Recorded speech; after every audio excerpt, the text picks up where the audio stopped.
How's everybody today? So, just want to let those of you who are young folks know that recently I turned 51. This is what 51 is. Just saying, because I know how young folks occasionally y'all like, oh my goodness, I don't want to be 20. Oh my goodness, I don't want to be 30. Just want to throw that out there. So let's go ahead and jump in. So today we're talking about this whole idea of don't yuck my yum. Don't yuck my yum, right? Now, how many of us know people in our lives or have people in our lives who, as soon as you throw something out there that's like good news, they're like, yeah, but you really probably shouldn't do that because, and they give you all of the reasons why you shouldn't. Or you tell them about a new job and they tell you about this other job that pays better, so your job is like what? No matter what good you bring before them, they find something, to the degree where you can come to them and say, oh my goodness, I don't have the flu anymore. And they say, but you better be careful because you know there's a new flu coming out. You know what? Really? Like for real, like no matter what you say, they're going to find something to say, pull, and shoot it out of the air. Because they can't be happy for you. Because they can't be happy for themselves. So then the question turns around and says, do I ever do that? Do I ever shoot people's stuff down? Someone tells me their deepest dreams and goals and aspirations, and somewhere in the back of my mind, although I won't say it on the front, somewhere in the back of my mind I'm like, really? You want to be a what? You really want to be a clown? Why? Like, is there anything in my mind, wait, now I don't think that, I'm saying hypothetically, is there anywhere in my mind where the pre-programmed stuff of our culture and society pops up and says, what exactly they want to do is not a really good thing to do, so what you should do is laugh at them, make fun of them, but don't let them know you're laughing or making fun of them. But say something that's supportive yet slightly discouraging so that they can think realistically.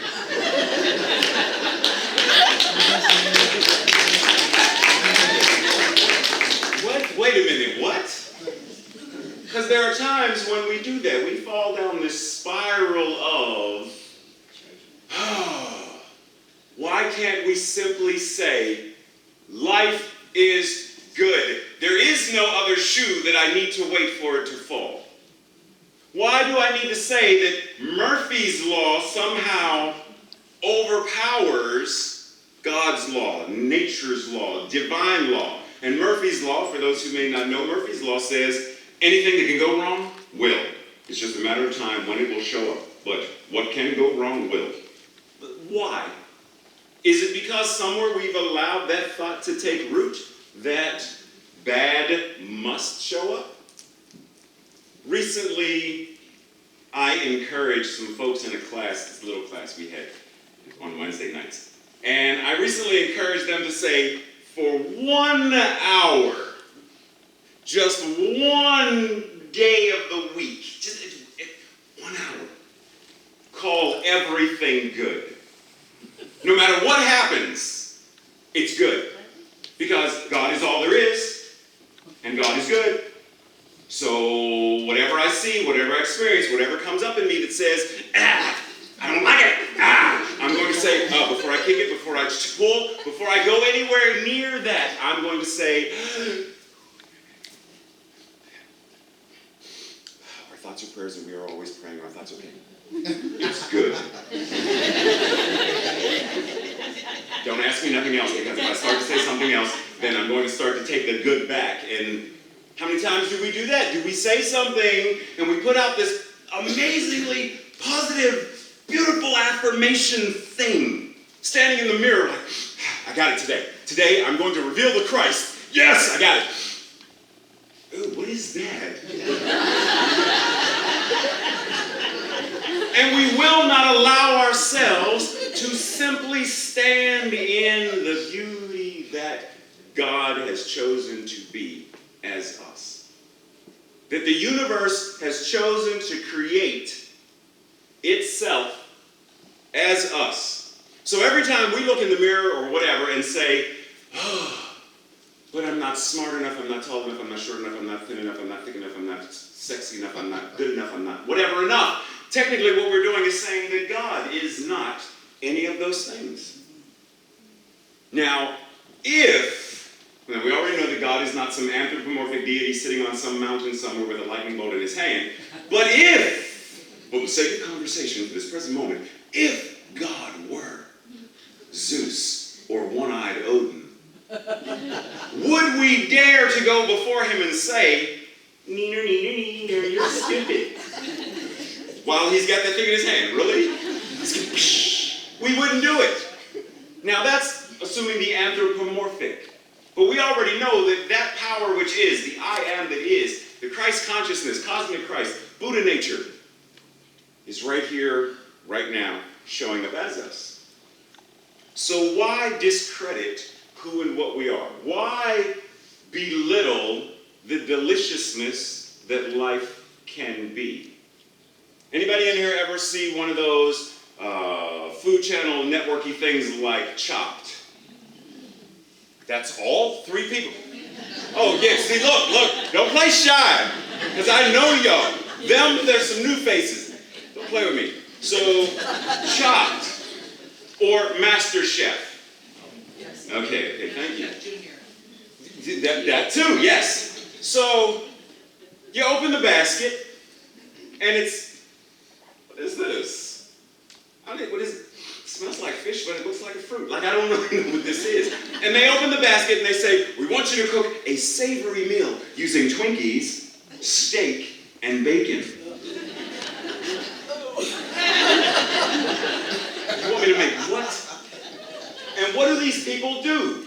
They take the ingredients that they are given, even if it's something they don't like. There was a woman who's a vegetarian. No, she was a vegan.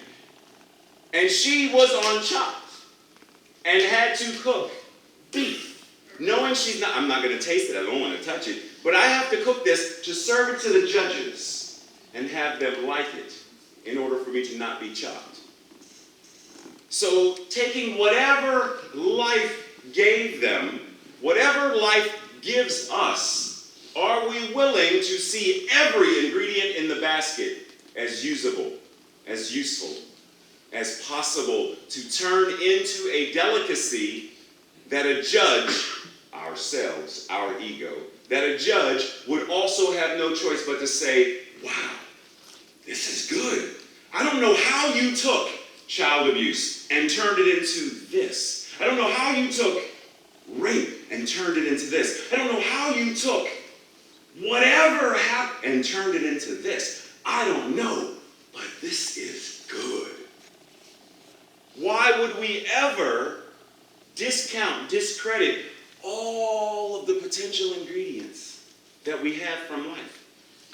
And see, there's this great thing that I know why you all are here this weekend, and I'm going to quote it exactly. Leadership, as everyday leadership, as a compassionate and loving leader. Like, that's what y'all were working on, right? Everyday leadership as a compassionate and loving leader. Now, I don't know about you, but many years ago, you take these little workshop-y things about how to be an effective leader. And somewhere in there, the workshop facilitator asks, how many leaders do we have in here? And you get the 1 or 2 people that raise their hand like this. I'm a leader. And then the rest of us are sitting back there like, I guess I'm a follower then. Because I'm not standing up doing, I don't have a Superman shirt on at this workshop, so I don't feel comfortable. So we have these moments, though, where we don't feel like we're the leaders. Because we may be quiet. I used to be the quiet, shy kid in the corner. Amen. Quit messing with me. I used to be the quiet, shy kid in the corner that the teacher had to really look around. Is Ray here? Oh, there he is. Good morning, Ray. Okay. But what I learned over time was even the quiet, shy individual is a leader. We may not identify ourselves as the external outward-going leader who is saying, "Come, forth, follow me. We shall cross the sea. I shall make it part for us. Come, let us go." We may not be that leader, but your life is being led by you. You determine your thoughts. You determine your words. You determine your actions. That even when life presents to you whatever those ingredients are, you, the master chef of your life, choose what you will cook using those ingredients. So when I say everyday leadership as a compassionate and loving leader, everyone in here then is invited to say, how am I showing up every day as a compassionate leader in my life? And leaders lead others. Number one, who are we leading? Ourselves. So if I were to ask individually, one by one, after you all eat, I'm going to be interviewing folks. Not really, but for the sake of conversation. And I were to ask each and every one of you, are you compassionate with yourself?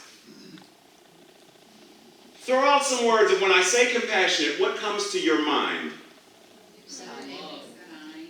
More? Forgiveness. Understanding. Trust. Do you, those words, of and for yourself? Are you gentle with yourself? Do you trust yourself? Are you kind to yourself? Because if not, then on some level, we are abdicating our role as an effective leader. And if I'm the leader of my life, and I'm saying, "Boop, not today, I'm not wearing the crown, I'm giving it to someone else," Denarius is not going to walk in and pick up the crown, for those who know who that is. Same. They're not going to, who then is going to now be the one controlling, determining, dictating? My ego, my fears, my insecurities, my petty jealousies, all of that stuff has no choice but to step in and take control. Is that really what I want? I mean, think about it. If you apply for a job and you walk in and your employer starts right off the bat with, "Do you really think you're smart enough to do this job? Do you really think you have the education? You only have a PhD? You need a PhD LMNOP to do this job. You're not good." To the degree where they could say, "You're too tall," and you come back an inch shorter and they say, "You're too short." You come back an inch and a half, or a half an inch taller, and they say, you're a female. So then you change it, you're a male. What do you want? Snuffleupagus. Like, what do you want me to be? I can't be enough of what somebody else or something else determines that I'm supposed to be. If I'm not good enough for me, then how am I supposed to live? How am I supposed to go through my everyday life compassionately, energetically, enthusiastically, powerfully, stepping into this truth that says, I know I'm enough. Not simply, because we say, "You're good enough." No. You're either enough or you're simply good. Both and. You are good. Period. Can I give myself permission to simply be good? Not good enough, just good. Because all of creation is good. Because that thing that we call God is good. Because love is good. Because my ability to open this box and take all of the ingredients that are in there and transform them into something where, I'm not going to tell you what the ingredients are, because if I told you what the ingredients were, you probably wouldn't eat it, so I'm not going to tell you, but just taste it. And you say, okay, fine. And then you're hooked. Because it's so good that you want more of it. That your life is so delicious that you wake up every morning excited to run and play and have fun. Because your life is Disney World. Like, that's how great, and for those who don't like Disney World, insert whatever you want there.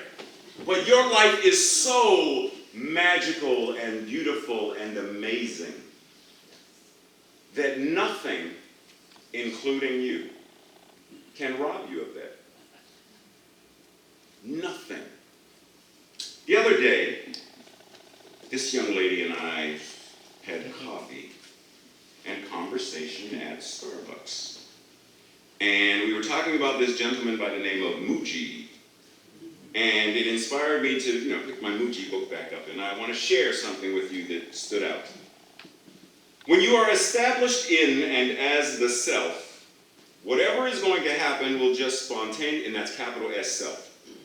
When you are established in and as the self, whatever is going to happen will just spontaneously arise out of that oneness. If you study and learn as a person, you can only function as a person. Maybe a good person, a skilled person, but when you awaken to the truth, you start moving as a whole new environment. It doesn't say you start moving in a whole new environment. He says you start moving as a whole new environment.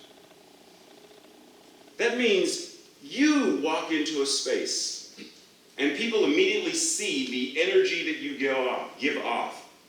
And they can't help but to, you ever walk past a restaurant where you're on your way to the movies or something, and you're just walking and you're like, that smells like vanilla bean cheesecake. There's a cheesecake factory somewhere around here. And the mouth starts, it's like, oh, I want some cheesecake. Because you smelled it. The scent you give off is the scent of love. The scent you give off is magic. The scent people smell when they are around you is the scent of awesomeness and amazement. Because you know that that's what you are. It's like you woke up in the morning, you took out your little cologne bottle, and you was like, oh, amazement, magnificent, oh. I got this. And you walked out into the world, and everybody had no choice but to see the light that you are. Because you consciously chose to be what you are. There is no trying to be. That Rumi said, what you seek is seeking you. The only reason that works is because the very power that is creation is you. So the seeking it is attempting to get the ego self out of the way just enough to say, now look, catch a glimpse of who you really are. Because you're not your name. You're not the number that on the scale. You're not the color that people want to judge. You're not the sexual orientation that people want to judge. You're not any of that ultimately. It is an ingredient that is in the basket. But ultimately, it is not the only ingredient. So when do we step forward and say, I'm willing. I'm willing to be as magnificent as I possibly can. I'm willing to love more today than I did yesterday. One of the things we also talk about on Wednesday night, I quoted, and I looked it up, it's the Upanishads. So in the Upanishads, there's a passage where it says, Brahma opens his eyes and the world is created. Brahma closes his eyes and the world ceases to be. When we open our eyes, and I'm not just talking about these things are great and good, but I'm not just talking about these things. Because we don't really ultimately, Master Chef, several seasons ago, there was a young lady who was on there who was blind, who won. She didn't need her eyes to cook. She had her inner vision to know how to make what she needed to make. Are we willing to match, and her nose, are we willing to match eyesight, external, insight, internal, third eye, whatever, to be able to say, when I open my eyes, if I can see love, then what that says is, I am therefore creating a world of love. Because what I see is mirrored in me. I can't see something that's not already in me. So if I can open my eyes and I see love, I can open my eyes and I can see peace. I can open my eyes and I can see magic and music and yum everywhere. Then I am going to manifest, demonstrate, and create more of that in my life. But if I close my eyes and refuse to see how beautiful life can be for me, then what am I going to have? Darkness. Because I refuse.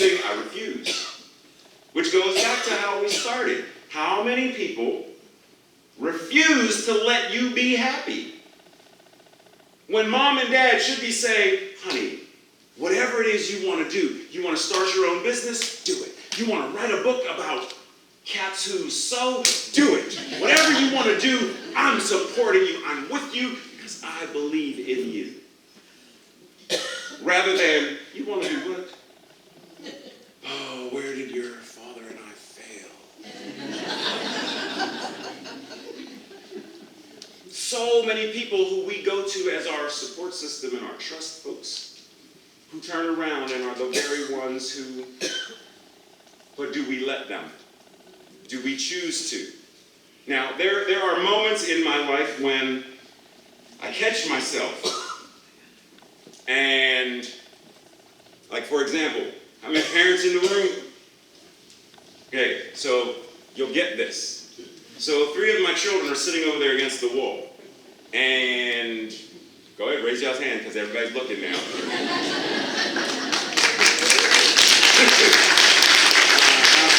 I know y'all didn't think y'all was going to get him out of here without being put on the spot. Everybody's like, oh, Superman's here. Superman Junior, and Junior. Okay, where? So 3 of the 5 are here. And there are times when they'll say stuff to me like for example, remember what I told you a couple of weeks ago about my knowledge of cars? You remember? I'm going to tell you because y'all don't know.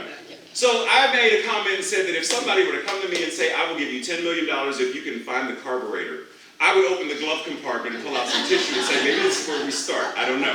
But James, my middle son over there, is in the process of starting his own business.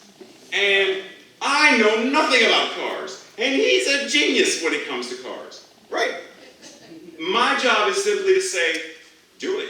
If it's what you want to do, I don't need to know about it. You do. And as long as you know and you trust your inner vision and your motivation and your yum, then my job is simply to sit there, put a bib on, and wait for stuff to be served. Because when they are happy, I'm happy with them. When you are happy, I'm happy with you. Because my ability to join in your happiness adds to your happiness and adds to mine. It multiplies the consciousness of this planet. So when we step in and say, every day, what kind of leader am I being of my life? When my subjects are my thoughts, am I ruling them as a dictator or as a compassionate leader? When my subjects are the people that I interact with every day, whether it's in school or at Wawa, because I often mention Wawa because I love Wawa because they have coffee, never mind. And wherever it is, everyone that I run into, they are now in my kingdom because they are in the presence of the king or the queen or the emperor or the empress. And if they are in the presence of royalty, which so are you by being in their presence, but do you recognize it in them? Because you recognize it in you. Then it's a lot easier to be able to say, I got this. Life is good. I got this. Life is delicious. No matter what comes out of this basket. As the compassionate leader that I have chosen to be, as the master chef that I have chosen to step into and recognize as the Christ, the master chef. Christ consciousness whatever life dishes out. I got this. I don't eat bacon, but I'm gonna make it into a cake that you won't even know it's in there. You don't do what? Okay, that's fine. And I'm able to take whatever it is and transform it, transmogrify it, transcend it. So the question is, you are the master chef, and you're up. What's on your menu? Namaste.